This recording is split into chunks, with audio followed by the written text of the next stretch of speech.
Vamos a ver ahora el argumento de un número complejo. Si tenemos un número complejo no nulo, vamos a llamar argumento de z y lo vamos a denotar por arg de z al ángulo radial, o sea, el ángulo medido en radianes, formado por el semieje positivo de x y el segmento OP, es decir, este segmento que figura acá, donde P es el afijo de z. Y lo vamos a tomar en sentido positivo cuando lo tomemos medido desde el eje hasta el segmento que contiene al origen y al afijo. Es decir, en sentido antihorario va a ser sentido positivo y si fuéramos al revés, en sentido horario sería negativo. Ahí en ese caso el ángulo sería negativo. Entonces, esta medida que está acá, en radianes sería el argumento de z. Bueno, argumento de un número complejo. El argumento de z no está determinado de manera única porque pues, se puede sumar a π cualquier múltiplo entero de 2π para obtener otro valor del argumento. ¿Qué significa eso? Si nosotros venimos acá, 2π, recuerden que en radianes es una vuelta, entonces si le damos otra vuelta vamos a estar en la misma posición. Y eso pasa si sumamos 2π, si sumamos 4π, 6π, siempre al sumar múltiplos de 2π, vamos a encontrarnos en la misma posición. Y lo mismo si sumamos múltiplos de 2π negativos, nada más que las vueltas irían en sentido horario. Bueno, pero va a existir un único valor si tomamos que el θ esté entre 0 y 2π sin incluir. A este ángulo lo vamos a llamar argumento principal, y lo vamos a denotar igual que el otro, pero con A mayúscula. Bueno, hay una observación importante que ya habíamos dicho, que el argumento de el 0, 0 no está definido. Nos interesa ahora saber cómo se puede calcular este argumento. Entonces, lo primero que nos conviene hacer es graficar, ¿sí? Encontrar el afijo, la representación gráfica del complejo Z. ¿Por qué? Porque cómo esté graficado, de dónde esté graficado, va a variar el argumento. Entonces, el caso más fácil es si está sobre los ejes. Fíjense este Z1 que está en celeste, que se correspondería con E.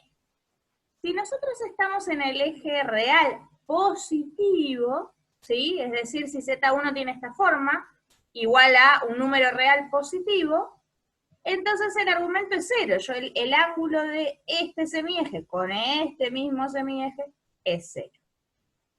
Si nosotros tenemos que el complejo es un imaginario puro, con el B más grande que 0, que sería este caso rosa, fíjense, este ángulo desde acá hasta acá, en grados sería 90, entonces en radianes es pi sobre 2.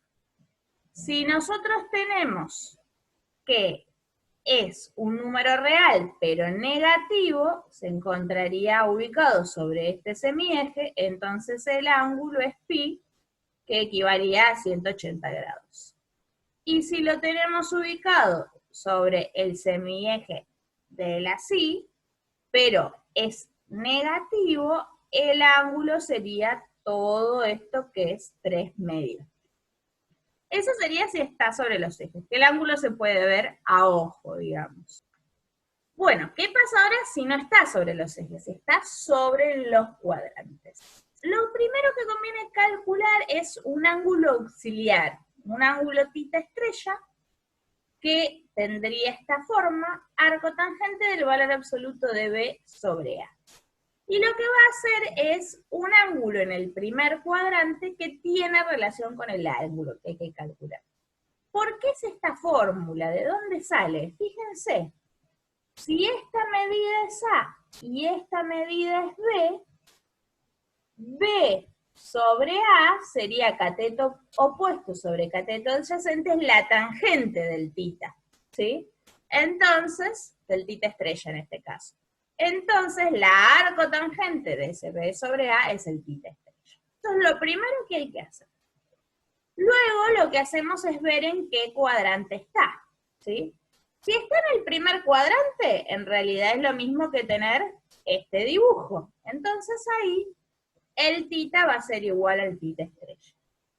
Si está en el segundo cuadrante, En realidad es parecido, pero fíjense que esto de acá a acá es igual a esta medida de acá a acá, entonces el ángulo es pi menos el θ estrella. O sea, media vuelta entera menos esto, que es lo mismo que este ángulo. Si está en el tercer cuadrante, como en el amarillo, sería el mismo que este, pero más media vuelta. Entonces es pi más θ estrella. Y si está en el cuarto, es lo mismo que toda una vuelta menos esto. Fíjense que este cachito es igual a este cachito. Entonces es 2pi menos θ estrella. Entonces esa es la forma de sacar el argumento principal de cualquier número complejo, teniendo en cuenta esto y lo anterior. Vamos a hacer un ejemplo. Determinar el argumento principal del número complejo 1/2 menos raíz de 3 sobre 2i. ¿Sí? Entonces, esto si ustedes lo grafican, primero que nada, está sobre los cuadrantes, no está sobre los ejes. ¿Sí? Entonces lo primero que habría que hacer es mirar en qué cuadrante está, ustedes tendrían que hacer la representación gráfica, y van a observar que está en el cuarto cuadrante. ¿Por qué? Porque el x es positivo y el y es negativo. Entonces, la cuenta que vamos a tener que hacer es 2pi menos el θ estrella. Eso era lo que teníamos acá, si estaba en el cuarto cuadrante. Y entonces saquemos el θ estrella. El θ estrella, recuerden que siempre le va a corresponder esta fórmula, sería arco tangente, el b en este caso es menos raíz de 3 sobre 2, y el a en este caso es 1/2. Entonces sería el cotangente de toda esta cuenta. Si ustedes hacen esta división y hacen los valores absolutos, les va a dar raíz de 3, y entonces arco tangente de raíz de 3 es pi sobre 3. Tengan en cuenta que ese no es el argumento era 2pi menos eso. Entonces después hacemos la cuenta, y 2pi menos pi sobre 3, que da 5/3 pi, ese es el valor del argumento de este número complejo. Vamos a ver ahora la forma polar o trigonométrica. Si tenemos un complejo otra vez no nulo, las coordenadas polares del punto de coordenadas cartesianas A y B son el radio, que el radio es lo mismo que el módulo, ¿sí? Recuerden que el módulo nos daba esta medida, y el argumento θ, que es lo que vimos recién cómo sacar. Bueno, las fórmulas de pasaje de polares a cartesianas son estas. El A lo vamos a calcular como R por coseno de θ, y el B lo que vamos a calcular como R por seno de θ. ¿De dónde sale eso? Fíjense que si ustedes hacen el seno de este ángulo, sería el opuesto sobre la hipotenusa, sería B sobre R, ¿sí? Entonces, si ustedes hacen la cuenta, van a ver que el B les va a dar el R seno de θ.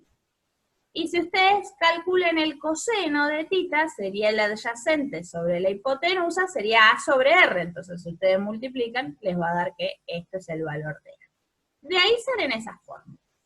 Entonces, si tiene que Z, lo podemos expresar como R coseno de θ más I por R seno de θ, y sacando factor común lo podemos expresar como R por coseno de θ más I por seno de θ.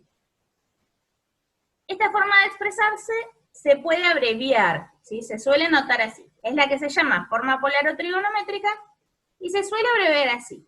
Z igual a R cis θ, ¿de dónde sale ese cis? De coseno más I por seno, ¿sí? Es una abreviación. O Z igual a R y sub, ¿sí? Como de subíndice, el argumento. Entonces, vamos a ver cómo calcularlo. Si a mí me piden escribir en forma polar el complejo menos 2 menos 2i. La forma polar sería cualquiera de estas dos, entonces lo que necesitamos es el R, que era el módulo, y el θ, que era el argumento.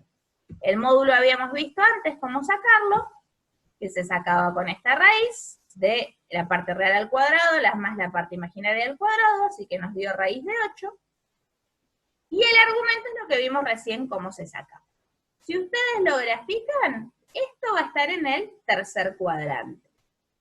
Entonces sacamos el θ estrella, nos queda arcotangente de 1, que es pi sobre 4, y como estaba en el tercer cuadrante, lo tenemos acá, vamos a tener que hacer la cuenta pi más tita estrella.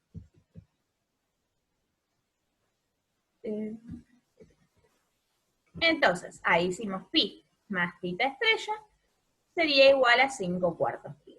Entonces lo podemos notar con cualquiera de estas dos formas.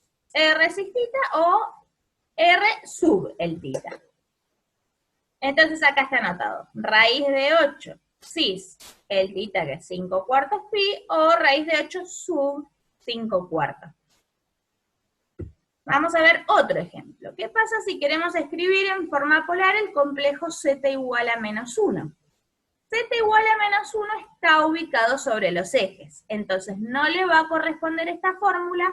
Vamos a mirar el ángulo, el argumento directamente. El módulo es fácil de hacerlo, igual que siempre, nos da 1, y esto está ubicado sobre el eje X, pero sobre los negativos, entonces el ángulo que le corresponde es pi. Entonces lo podemos notar así, 1 cis pi, o a veces, como es por un 1, no se pone directamente cis pi, o 1 sub pi. Esa sería la forma para pasar de la forma binómica a la forma polar. Ahora vamos a ver un ejemplo al revés. ¿Qué pasa si lo tenemos en forma polar y lo queremos encontrar la forma binómica para trabajarlo como siempre? Bueno, lo que nos tenemos que acordar es siempre esto, digamos, ¿sí? Que estos dos es lo mismo a tener escrito esto. Entonces esto sería lo mismo que 2 por coseno de pi sobre 6 más i por seno de pi sobre 6. Resolvemos, ¿sí? Calculamos coseno de pi sobre 6. Recuerden que la calculadora les conviene tener en radianes. Y si no tienen de las calculadoras más modernas que les dice que esto es raíz de 3 sobre 2, que se los da aproximado, les va a convenir saber cuánto es coseno de pi sobre 6 y cuánto es seno de pi sobre 6. Y si calculan seno de pi sobre 6, esto les da un medio. Y después, distribuyendo el 2, nos queda raíz de 3 más i, porque los dos se simplifican, ¿sí? Y esa es la forma binómica de este número complejo dado en forma polar. Bueno, lo que nos queda ver es la forma exponencial de un número complejo. Por ahora para ustedes va a ser simplemente otra notación, pero cuando hagan matemática avanzada o funciones de variable compleja o análisis 3 según la carrera, van a ver que lo van a usar más. Entonces la fórmula de Euler nos dice que para todo tita, esto es equivalente a coseno de tita más i por seno de tita, tener la expresión e a la i. Entonces, como recuerden que la forma polar era R por todo esto, ¿sí? La forma exponencial de un número complejo es R por, y lo podemos notar así. Esta notación también es buena porque la vamos a ver en la teoría siguiente, en el video siguiente, que con esta notación son más fáciles de aprenderse cómo se multiplica, cómo se divide, cómo se elevan números en forma exponencial, ¿sí? Van a ver que la notación es parecido a como ustedes trabajan las propiedades de potencia. Entonces van a ver que son mucho más cómodos notarlo así.